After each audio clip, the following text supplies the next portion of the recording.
como lo que está sucediendo allá en Ucrania, siendo invadida por los rusos con un potencial mucho mayor en todos los sentidos.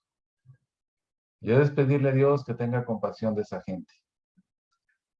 No se nos olvida ese video que los pastores en aquel país apelaban al resto de los cristianos en todo el mundo a orar por esta circunstancia y situación. Y ellos hacen bien en hacerlo porque la oración es la que puede cambiar todas las cosas. Pero necesitamos tener esa compasión.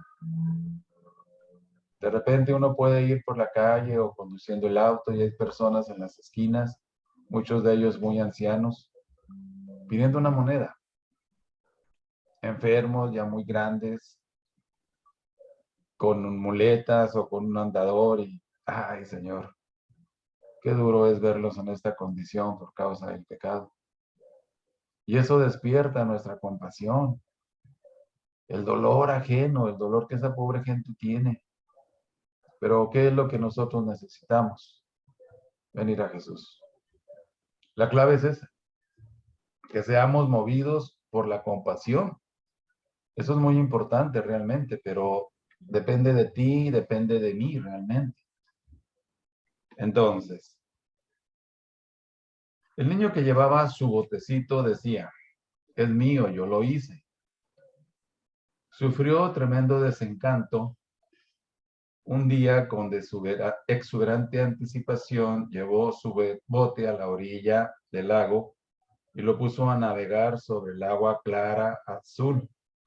El botecito navegaba impulsado por la suave brisa sobre las menudas olas. Entonces, de repente, una ráfaga de viento atrapó al velero y arrancó la cuerda con que el niño la sostenía. ¿Qué sucedió aquí? Bueno, él estaba encantado jugando con ese botecito que él mismo había construido. ¿Y qué fue lo que sucedió? Bueno, aquí entendemos, ¿verdad?, que vino esa ráfaga de viento, atrapó el velero y lo arrancó de la cuerda con que el niño le sostenía. Lejos y más lejos, flotó el bote hasta que desapareció de su vista. Entristecido, el niño volvió a su casa sin su preciado bote. Se había perdido. Pasaron las semanas y los meses, y luego un día, cuando el niño pasaba por una juguetería, algo llamó su atención. ¿Podría ser? ¿Sería verdad lo que veía? Miró más de cerca. Sí, lo era. Allí en la vitrina estaba su bote. Rebosando de alegría, el niño entró en su inocencia al almacén y le habló al dueño acerca del bote. En verdad le pertenecía a él. Él lo había hecho. Lo lamento, dijo el dueño, pero ahora el bote es mío. Y si lo quieres, tendrás que pagar el precio. Entristecido, el niño salió del almacén, pero estaba decidido ¿a qué? A recuperarlo, aunque significara trabajar y ahorrar hasta tener el dinero para pagar el precio. Por fin llegó el día. Apretando en su mano el dinero, entró al almacén y sobre el mostrador extendió el dinero que había ganado con arduo trabajo. He vuelto a comprar mi bote, dijo el niño. El dueño contó el dinero. Era suficiente. Abrió la vitrina, tomó el bote y se lo entregó al ansioso niño. La cara del muchacho se iluminó con una sonrisa de satisfacción mientras abrazaba su bote. Eres mío, dijo. 2 veces mío. Mío porque te hice y mío ahora porque te compré. Y eso es exactamente lo que hizo el Señor Jesucristo con nosotros. Estábamos completa y totalmente perdidos. ¿Y qué es lo que Él hizo? Él vio esta circunstancia y no podía soportar el pasar la eternidad solo sin su creación. ¿Y a dónde nos lleva esto? A entender la compasión que Dios tiene por el hombre. No entendemos ni siquiera nosotros la profundidad de las palabras del Señor Jesucristo. ¿Y qué es lo que hace que esto nos mueva a buscar la compasión por otros? Bueno, algo muy importante, el entender que el Señor Jesucristo tenía compasión por la gente. Si Él tenía compasión por la gente, ¿nosotros la debemos tener, tú y yo? Indudablemente que sí. Pero a veces los afanes de la vida, las circunstancias que nos rodean, nos atrapan. Como sucedió con Marta cuando el Señor le dice, Marta, Marta, afanada y turbada estás con muchas cosas, pero solo una cosa es necesaria y María ha escogido la buena parte, escoger, decidir qué es lo que yo quiero para mi vida. Ella escogió escuchar al Señor. Imaginen ese privilegio, ella sentada a sus pies, escuchando cada palabra del Señor al respecto, en esa enseñanza que dio en ese momento. ¿Por qué nosotros no tenemos compasión? Uno de los tropiezos o barreras más fuertes de no tenerlo es que hay pecado en la vida de nosotros. Es que hay egoísmo. Jesús allá en Marcos 6:36 decía, y salido de ahí vio las multitudes y tenía compasión de ellas y les enseñaba. Llama la atención ver y decir, ¿qué les enseñaba? Primero las ve. Tú y yo podemos ver este mundo allá afuera que está cada día peor, en todos los aspectos, en todas las circunstancias y situaciones. ¿Y qué es lo que nosotros tenemos que hacer? Tener compasión. Imaginen esas escenas no tan fuertes de la guerra, de las víctimas, que muchas veces son también víctimas inocentes, niños, mujeres, ancianos.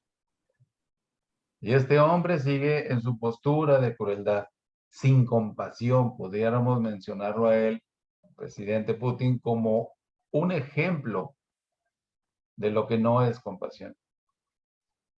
Qué duro. Pero el punto es también que un día él va a dar cuentas a Dios de todas estas barbaridades que está haciendo. No olvidemos que no tenemos que tener animadversión contra los rusos, porque hay creyentes rusos que están en desacuerdo de esto. Una escena muy fuerte vino cuando una madre y su hija salieron a protestar juntos con otras personas y las apresaron. ¿Y tú te imaginas que este gobierno inaudito le quiere dar a la niña 3 años de prisión y la tienen separada de su madre? A ese grado. ¿Cuánto nos hemos de sorprender? ¿Hasta dónde va a llegar el hombre en su maldad? La violencia fue causa de que en el Génesis Dios decidiera un juicio, el diluvio, pero fue por causa de la violencia. Ahorita hay muchísima violencia en este país, en muchos estados. Y tú dices, ¿y las autoridades? No hay realmente el hecho de que estén resolviendo algo. Tristemente, no me alegro. ¿Qué necesitamos tener nosotros como cristianos? Compasión. Eso es lo que necesitamos. No mirarnos a nosotros mismos, no mirar nuestras áreas débiles, no mirar nuestros pecados, mirar al Señor Jesucristo para tener vida, dice un salmo, y vida espiritual, que es lo que estamos necesitando. Bueno, estamos viendo este ejemplo de este pequeño que había comprado, ¿verdad?, su barco y que era doblemente de él. Somos hechura del Señor Jesús. Él nos hizo. Pero Él también quiso venir a redimirnos porque vio que nosotros, por nosotros mismos, no podemos salvarnos.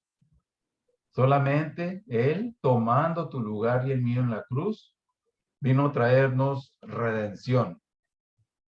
Ahora bien, ¿qué debemos pensar al respecto? Teniendo en mente esta palabra tan profunda que es compasión, que hoy es el tiempo de la siega. Proverbios 10:5 nos lo dice, el que recoge en el verano es hombre entendido, El que duerme en el tiempo de la siega, el tiempo de cosechar, es hijo que avergüenza. Si nosotros no estamos haciendo este trabajo maravilloso de hablar del Señor Jesucristo, somos hijos que estamos avergonzando a nuestro Padre. Y eso es muy duro, muy difícil. Pero no queremos quedarnos ahí.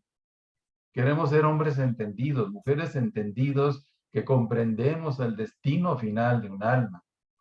Y sin Cristo todos nosotros tenemos la respuesta. Sabemos a dónde va a ir una persona sin Jesucristo. Y puede que ahí estén amados nuestros, porque no han querido oír el mensaje, o lo han oído y lo han rechazado. Y la compasión debe movernos a cada uno de nosotros a orar tremendamente a favor de ellos. Tú eres la única esperanza que los familiares tienen para conocer de Jesucristo. Sabemos que el verano es el tiempo de la cosecha. Es el tiempo cuando el trigo, la mies o cualquier otro cereal está listo para ser segado. Para nosotros los cristianos, ¿sabes cuándo es el verano? Hoy. Hoy es el verano, el tiempo de la cosecha. Pero tal vez pensemos que todavía no es el tiempo de la siega. En 2 Corintios nos dice, porque dice, en tiempo aceptable te he oído, y en día de salvación te he socorrido. He aquí, ahora, el día. Hoy. No es mañana. Mañana quizás ni estemos aquí. Entonces, somos tremendamente importantes para esa gente que está a nuestro alrededor, dígase amigos, familiares, vecinos, compañeros de trabajo, aún desconocidos. Somos la única esperanza que ellos tienen para clamar al Señor, para que conozcan la salvación que Él trajo por medio de Cristo en su sacrificio en la cruz. Bueno, allá el Señor Jesús confrontó a los discípulos diciéndoles en Juan 4, 35 al 38, ¿no decís vosotros, aún faltan 4 meses para que llegue la siega? He aquí os digo, alzad vuestros ojos y mirad los campos porque ya están blancos para la siega. Alzar los ojos a la condición perdida de nuestra sociedad que cada vez más va en declive, en corrupción. La familia, los matrimonios ya ni se casan siquiera. El aspecto de la homosexualidad que ha cobrado tanta popularidad, pero también víctimas. Eso debe mover a cada uno de nosotros a la compasión. Porque uno puede decir, no, pues yo respeto. Yo respeto también, pero el aspecto es avisarles mínimamente, alzando nuestros ojos y ver la condición tan miserable en que viven. Y le llaman amor. Eso no es amor. Es una deformación patética del amor. Bueno, el Señor sigue diciendo ahí en Juan, y el que ciega recibe salario y recoge fruto para vida eterna, para que el que siembra goce juntamente con el que ciega. Porque en esto es verdadero el dicho, uno es el que siembra y otro es el que ciega o cosecha. Y aquí viene realmente la misión de todo creyente hoy día. Jesús diciéndole a sus discípulos como a nosotros, yo os he enviado a cegar lo que vosotros no labrasteis, otros labraron, y vosotros habéis entrado en sus labores. La gente está lista, los campos están listos, blancos, dice la palabra, para ser cegados, pero no hay obreros. Consagrados, obedientes, con un cargo en su corazón por la salvación de las almas. Y Dios ve eso en nuestras vidas. Yo no quisiera vivir el resto de mi vida en esa postura. Voy a decir que no tiene caso.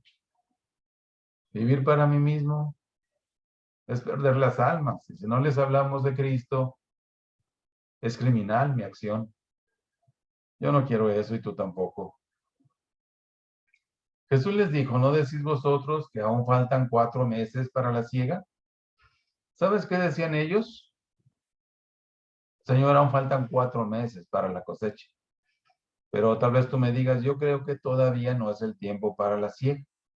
Yo creo que aún la gente no está lista para recibir a Jesucristo porque la situación es muy difícil. Y cada vez se va a poner peor, quiero decirte. Aún hay gente que es muy dura el evangelio. Yo creo que aún no es el tiempo para la siega. Nos tendremos que preguntar qué es lo que veían los discípulos. Los campos de trigo todavía verdes. Tal vez pienses igual que ellos y que todavía los campos están verdes y este pasaje habla de cosechar trigo. Pero sabes una cosa, este pasaje no se refiere al trigo ni a ningún otro tipo de plantas.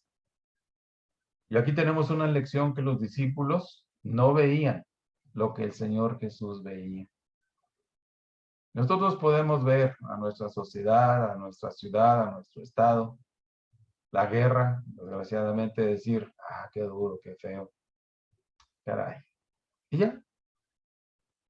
Pero ignoramos el alcance eterno que nuestras oraciones tienen a favor de cada petición que hagamos delante de Dios. Simplemente aquí el estado de Nuevo León está padeciendo sequía.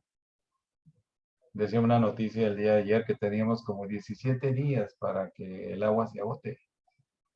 ¿Qué vamos a hacer? Tenemos el ejemplo de Elías, ¿no? Cuando él oró, cuando él suplicó en 7 ocasiones para que la lluvia regresase a una sequía por la cual Israel pasaba. 3 años y medio para ser exactos. Y él empieza a orar y a suplicar al Señor. Y de repente deja de hacerlo y le pregunta a su siervo Giesi, ¿qué ves a lo lejos en dirección al mar? Nada. ¿Qué quiere decir eso? Que debemos seguir insistiendo, que debemos seguir suplicando que Dios tenga misericordia de este estado. ¿Qué va a hacer Nuevo León? Sin agua, imaginen ustedes. Y viene lo más duro. Ya viene el calor, y si es que ya está aquí. Necesitamos decirle, Señor, ten compasión de la gente. Sabemos, bendito Dios, que no merecemos eso. Pero es tu gracia preciosa la que hace las cosas y a eso debemos apelar. Bueno, también en Mateo 9:36 al 38 nos dice, y al ver las multitudes, ¿se dan cuenta? Él veía a su alrededor, veía las necesidades, veía la religiosidad de la gente, veía la hipocresía, pero también veía la necesidad. Al ver las multitudes, tuvo compasión de ellas. Nuevamente, esta palabra es algo clave en la vida de nosotros. ¿Por qué? Porque esas multitudes estaban desamparadas y dispersas, como ovejas que no tienen pastor. Entonces le está diciendo a los discípulos, como nos lo dice a ti y a mí en esta noche, a la verdad la mies es mucha, mas los obreros pocos. Rogad pues al Señor de la mies que envíe obreros a sus mies. ¿Y dónde están esos obreros? ¿Quieres tú ser un obrero como el Señor quiere que seamos? Él no va a ir en contra de tu voluntad o la mía. Esto debe ser por amor a Cristo. Bueno, ¿por qué tú lees la Biblia? Por amor a Cristo. ¿Por qué oras? Por amor a Cristo. ¿Por qué hablas de Jesús? Por amor a Cristo. Y ahí se manifiesta la compasión que podemos tener por la gente. No vamos a durar toda la vida. Ya la muerte vendrá y nos dirá, yo he venido. Y podremos decir, pero yo no te he llamado. Eso no hace ninguna diferencia. Tú tienes una cita. Tú puedes llamar quizás a tu esposo, esposa, mamá, tíos, etcétera, pero ella dice, tú tienes que venir. ¿Y cuál es el problema? Para nosotros los cristianos, la muerte es una bendición porque vamos a la presencia de nuestro Señor. ¡Qué maravilla! Pero los que se quedan sin Cristo, recuerden que solamente tenemos una sola vida para servir a Jesús. No desperdiciemos algo que no nos pertenece, como lo es la vida, pero es una decisión personal. Bueno, el Señor está haciendo esta indicación a los discípulos, rogándoles que oren para que el Señor envíe obreros a sus mies. Aquí vemos multitudes cansadas y agobiadas de todo tipo de problemas. Fue la que Jesús comenzó a ministrar cuando él estuvo en este pobre planeta. Tal condición despertó en él una de las razones por las que vino a este mundo, la compasión. La compasión ha sido su atributo sin igual. Bien pudiéramos afirmar que en su corto ministerio, la compasión que salía de su corazón formaba parte de una realidad cotidiana en su vida. Un hombre paralítico y postrado por tantos años despertó su compasión. Un ciego de nacimiento, imposibilitado de por vida para distinguir los colores y reconocer a la gente, movió su compasión. Una pobre mujer que poseía un flujo de sangre desde hacía 12 años provocó también su compasión. Un hombre endemoniado quien vivía en medio de los sepulcros y quien andaba desnudo, gritando sin tener un lugar de sosiego, despertó en él una profunda compasión. Una multitud a la que vio como ovejas que no tenían pastor, produjo en él una compasión que los religiosos de su tiempo no habían tenido. Una mujer que había sido sorprendida en el acto mismo del adulterio, según el decir de sus acusadores, levantó en él la compasión hasta el punto de decirle a esta mujer, ni yo te condeno, vete y no peques más. Y así podemos seguir y ver que cada caso movió la compasión del Salvador. Y de esto aprendemos que la vida cristiana necesita ser movida por un estado de compasión por los que viven como ovejas sin pastor, sin salvación, sin Dios ni esperanza, dice su palabra. Pero aquí necesitamos el factor humano, los cristianos, no solamente los cristianos, hay muchos. Pero preguntémonos cuántos de ellos están verdaderamente entregados, consagrados en obediencia al Señor. Podríamos decir que estoy exagerando, que sean 100 millones de cristianos en todo el mundo. Pero ¿cuántos de ellos están entregados? ¿Cuántos de ellos viven en superficialidad, en egoísmo? ¿Cuántos de ellos viven para sí mismos, sin tener la visión de ganar las almas? Y todo empieza con la compasión. Dios nos asista. La compasión depende de cómo se miran las multitudes o cómo las mires tú o yo. El Mateo decía, y al ver las multitudes. Podemos verlas, todos los días las vemos, de hecho, pero no tenemos compasión de ellas. Y están desamparadas, dispersas, como ovejas que no tienen pastor. Es muy obvio que la mirada que Jesús tenía de las multitudes y aún tiene hoy era tan distinta de las miradas que otros han tenido por ellas. Pero la mirada de Jesús por ellas fue y es diferente. ¿Cómo las vio él? ¿Qué produjo en él las miradas de las multitudes? ¿Cómo las vemos tú y yo? Jesús tiene una mirada sensitiva.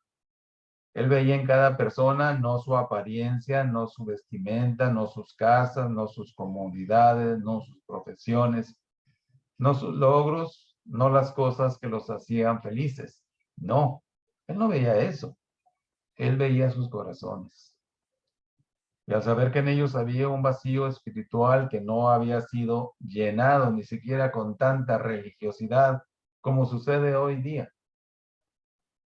con tanta gente que se escuda en una religión, pero su vida es totalmente diferente. La mirada de los hombres por las multitudes gira en torno a sus intereses. Pensemos cómo miró a un vendedor a las multitudes, cómo mira un comprador a la gente, cómo mira a un ladrón o cómo miran los hombres y las mujeres llenos de codicia y concupiscencia.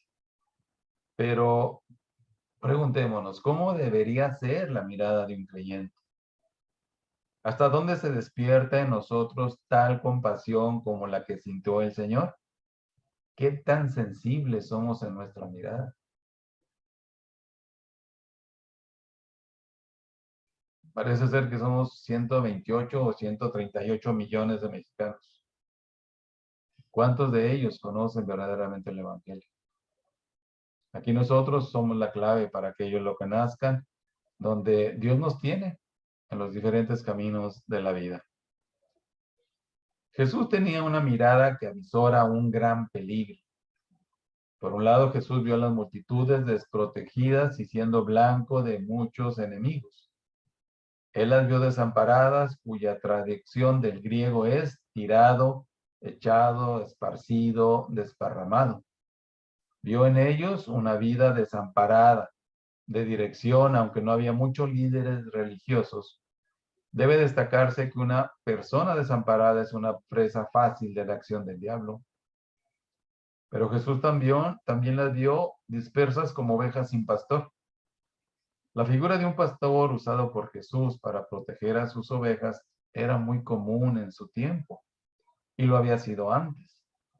David es un ejemplo claro de su trabajo como pastor.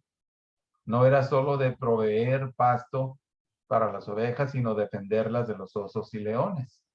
Tenemos el relato en 1 Samuel 17:15 y 34 al 36. Pero David había ido y vuelto dejando a Saúl para apacentar las ovejas de su padre en Belén. David respondió a Saúl: tu siervo era pastor de las ovejas de su padre, y cuando tenía un león o un oso y tomaba algún cordero de la manada, salía yo tras él y lo hería y lo libraba de su boca. Y si se levantaba contra mí, yo le echaba mano de la quijada y lo hería y lo mataba. Pues el león, pues el oso, tu siervo lo mataba. Y este filisteo incircunciso será como uno de ellos, o sea, Goliat, porque ha provocado al ejército del Dios viviente. ¿Dónde está el ejército del Dios viviente? Estamos en una guerra espiritual que comenzó el día en que nos convertimos a Jesús. Pero quizás nosotros hemos claudicado y dejado nuestras armas a un lado. Y según esto estamos viviendo muy cómodamente, acomodados espiritualmente, pero eso no funciona. Hay un tribunal de Cristo en el cual todos nosotros estaremos ahí dándole cuentas de lo que hicimos aquí en la tierra, bueno o mal. Imaginen ustedes eso.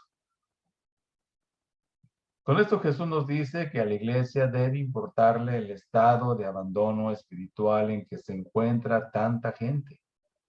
Que de igual manera nosotros debemos avisorar también el gran peligro que viven las ovejas a la merced del gran león que quiere devorar y destruir sus almas en el infierno.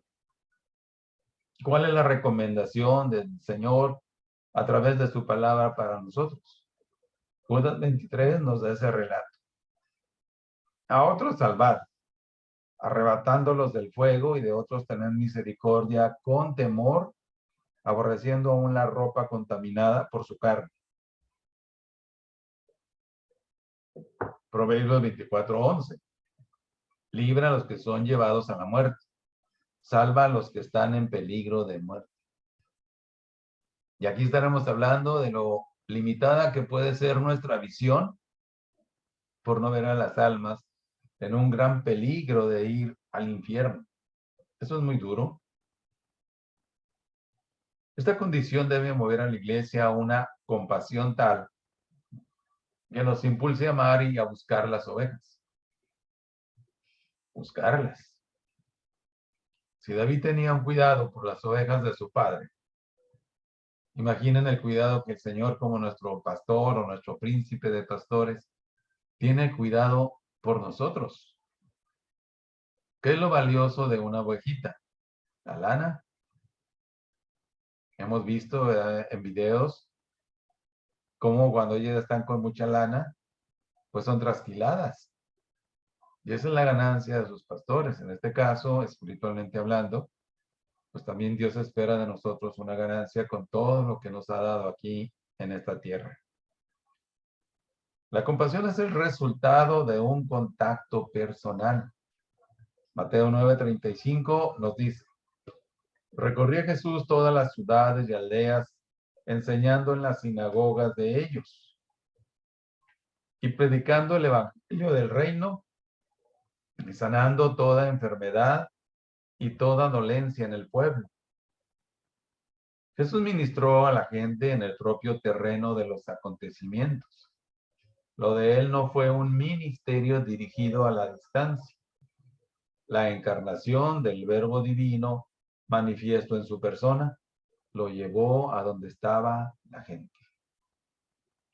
Su palabra en aquella parábola de Lucas nos dice: el sembrador salió a sembrar. El estar en una pandemia o en una supuesta pandemia que va terminando, no nos debe limitar para sembrar la semilla. Porque uno le pide al Señor que en su multiforme gracia nos dé las maneras, las formas para hablar de Jesús. Su compasión fue el resultado del contacto y de la vivencia cotidiana. De esto decimos que no habrá compasión hasta tanto no haya amor por los demás. Por ello entendemos aquella manera de relacionarnos con las personas a tal punto de sentir lo que ellas sienten en sus luchas y necesidades cotidianas. Y es el contacto con la gente lo que despertará aquella sensibilidad en nuestros corazones. Jesús recorría las ciudades y aldeas para conocer sus necesidades. Se pensaba que había unas 200 ciudades y villas importantes en la región de Galilea, donde Jesús concentró la mayoría de su ministerio. Él conoció sus casas, sus calles, pero sobre todo conoció a la gente.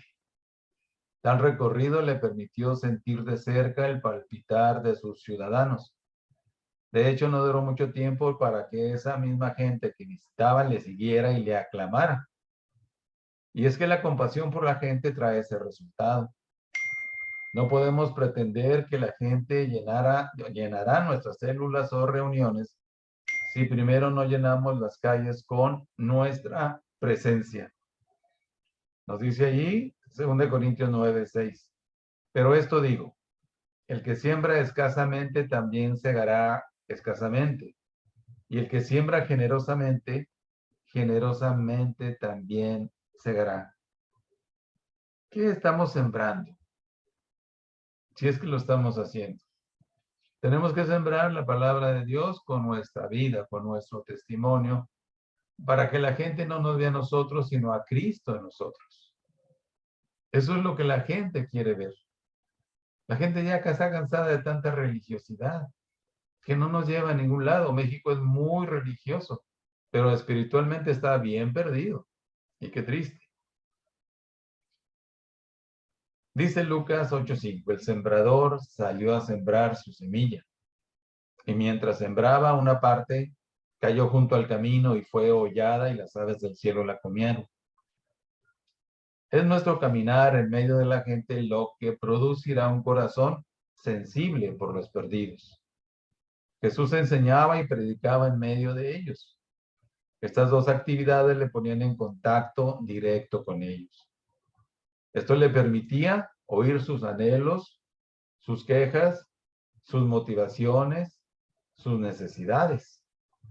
Cada situación con la que él se enfrentó para ayudarles fueron grandes ocasiones para enseñar y predicar el evangelio. Por otro lado, estas dos actividades traían los cambios que ellos necesitaban. La predicación y la enseñanza de la palabra de Dios trajo a los hombres al arrepentimiento. Es fácil comprender esto cuando nos acordamos de Jonás cuando fue a Nínive, una gran ciudad para sus tiempos, pero era la nación más cruel también. Y sin embargo, Dios tuvo misericordia de ellos, pero tuvo que mover realmente a su profeta a que fuera. Y él estaba reacio a no querer ir. Y Dios le dijo que fuera, pero él se fue al lado contrario de donde era esta ciudad. Al final de cuentas, él pudo ver la misericordia y compasión de Dios por esa gente tan perdida. ¿A dónde querías, Jonás, que el Señor te mandara? ¿Con gente buena, con gente dulce, cariñosa, No, con la gente más bárbara de todo el mundo antiguo en esa región. No esperemos también, ¿verdad?, que el Señor nos dé personas que estén preparadas si es que no oramos para que Dios las prepare y que nos haga tener un encuentro con ellos. Debemos orar para que Dios nos dé personas preparadas para recibir el Evangelio. Bueno, les trajo a una relación correcta con el Padre Eterno y a la vez suplió la necesidad de ese pueblo que estaba desamparado y disperso. Los religiosos de la época del Señor Jesús, lejos de estar de parte del Señor, estuvieron en su contra, porque Él develó realmente cómo vivían en hipocresía. Les decía, generación de víboras. La religiosidad invadió el pueblo de Dios, fueron dejando la palabra y se metieron en la religiosidad, en ritos, en ceremoniales, etcétera, y se apartaron de Dios. Tal cual hoy día. Exactamente la misma situación. Ningún asunto nos pone más en contacto con la gente que predicar y enseñar en medio de ellos. Pero la predicación de corazón a corazón es la que despertará en la iglesia una compasión genuina por el pecador. Jesús sanaba toda enfermedad y toda dolencia. Había muchas enfermedades para cuando el Señor Jesús vino. Abundaba la lepra, la parálisis, los ciegos, mujeres que sufrían de muchos azotes penosos. Pero sobre todo cuando vino Jesús, había mucha gente poseída por demonios. Satanás tenía su imperio sobre ellos. Sin embargo, el versículo nos dice que la compasión que él tenía por las multitudes lo llevó a sanar toda enfermedad y dolencia. Todo esto nos revela que la compasión que él tuvo por la gente llegó hasta suplir sus más profundas necesidades. El mundo no ha cambiado desde el tiempo de Jesús. Hoy seguimos asistiendo a una sociedad que sigue teniendo muchas dolencias, desde las físicas y emocionales hasta las consabidas espirituales. Mucha gente está temerosa con esta guerra, con las declaraciones del presidente ruso de que él está dispuesto a usar armas de destrucción masiva. Y mucha gente tiene miedo. ¿Por qué tienen miedo? Pues que él puede llegar a cumplir esa amenaza. Pero los creyentes no tenemos miedo. Los creyentes sabemos qué va a pasar con nosotros si así fuera. A nosotros la guerra, aunque está a la distancia, pues no me va a dar la muerte ni la vida. El que da eso es el Señor, porque Él la venció. Pero la gente sin Cristo está en una angustia. Y para colmo, ¿verdad? De repente en iglesias están aprovechándose de esto para decirle a la gente, a las ovejas, Cristo ya viene. Cuando no es así, la palabra de Dios dice que no dice cuándo viene. Esto se ha dicho desde muchos años atrás y no ha venido aún y aquí estamos. Ahora, lo que nos debe interesar es, ok, si viene, estar preparados. Si viene, que yo esté trabajando en las cosas del Señor. Si viniera mañana, que me encuentre orando a todo vapor. Pero eso no es un temor para los creyentes. No minimizo esto, por supuesto. El Señor dice que viene y va a venir. Sino que esto nos debe llevar a tener compasión de la gente sin Cristo. ¿Qué les espera? Un infierno eterno y no queremos eso. Queremos realmente que el Señor, por medio tuyo y mío, alcance a estas pobres almas que están allá afuera, que no alcanzamos a ver con compasión, porque estamos metidos en nuestras propias cosas. Ahora bien, la compasión debe involucrarnos en la cosecha. Los discípulos pensaban que faltaban 4 meses para que llegara la siega, pero Jesús veía miles y miles de almas desamparadas, hombres y mujeres viviendo en el más inminente peligro de perdición eterna. La mies es mucha.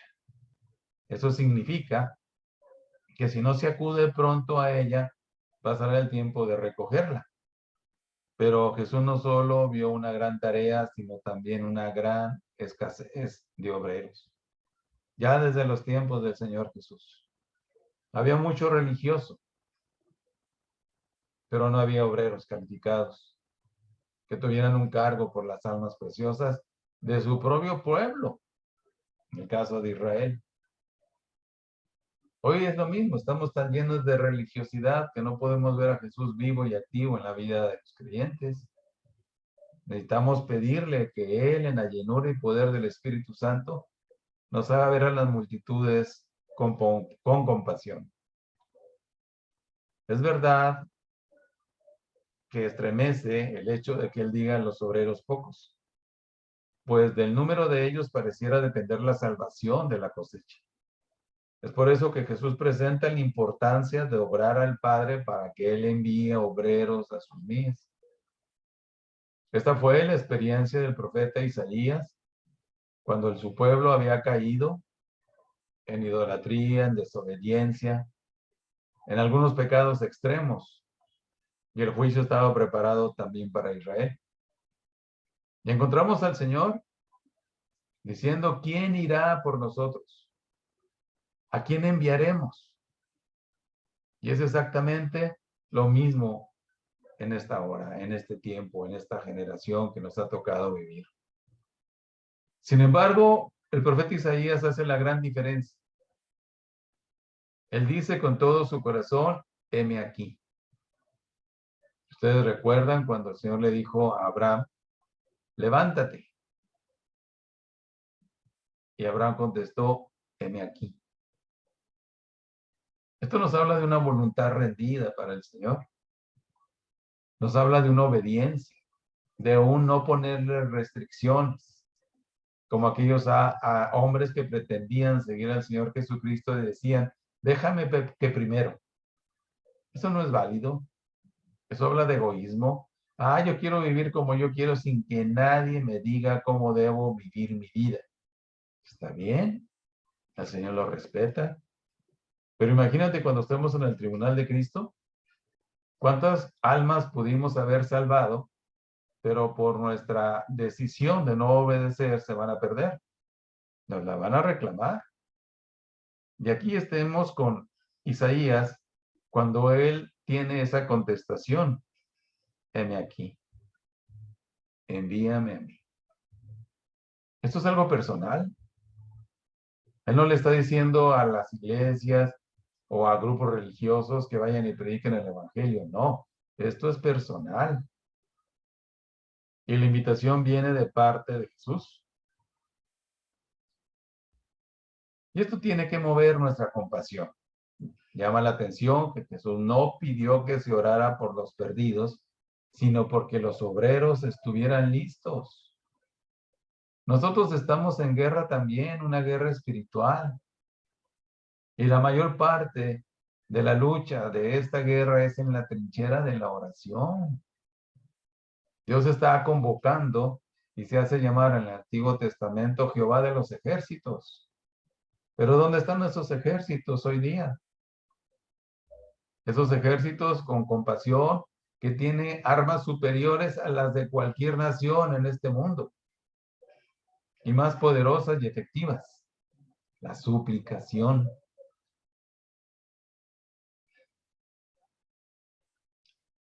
Esto es dicho porque cuando se siente compasión genuina, la oración será por todos los obreros, pues son ellos los que se necesitan para salvar las almas.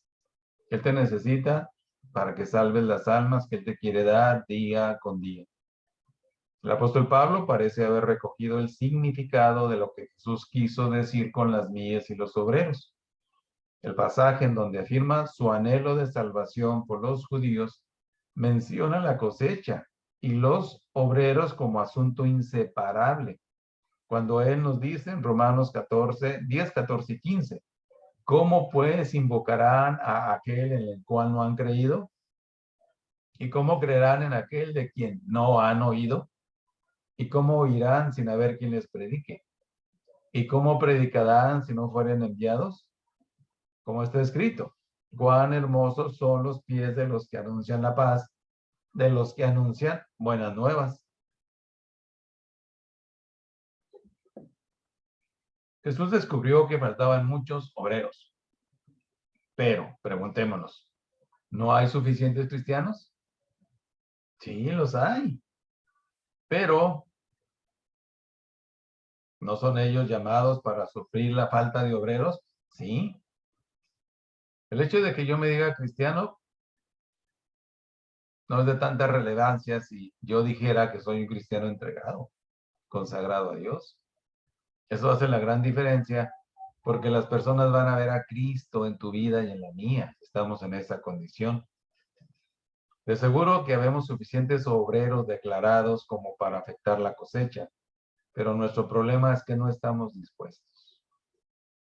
Un gran obstáculo en la vida cristiana, en la vida de los creyentes, en la iglesia, ha sido la desobediencia. ¿Con qué facilidad desobedecemos? ¿Con qué facilidad decimos que sí y al rato nos olvidamos? Tenemos que meditar profundamente en estas cosas. Y Isaías nos lo recuerda. Después oí la voz del Señor. ¿Por qué oyó la voz del Señor y el resto del pueblo no? Porque él era un hombre consagrado y obediente. Y Dios lo usó para llevar múltiples mensajes de arrepentimiento al pueblo. Y el punto aquí con él es, oí la voz del Señor que decía, ¿qué decía Isaías? ¿A quién enviaré? ¿Quién irá por nosotros? ¿Quién? ¿Quién? Que estas palabras puedan retener en nuestros oídos profundamente y corazones, para que podamos decir, como el profeta en cuestión, heme aquí, Señor. ¿Tenemos una voluntad tan dura como para no hacerlo? ¿Una voluntad que tenga que ser quebrantada para entender esta visión de ganar las almas? Posiblemente sí. Pero hoy hay mucha desobediencia en la vida de los creyentes.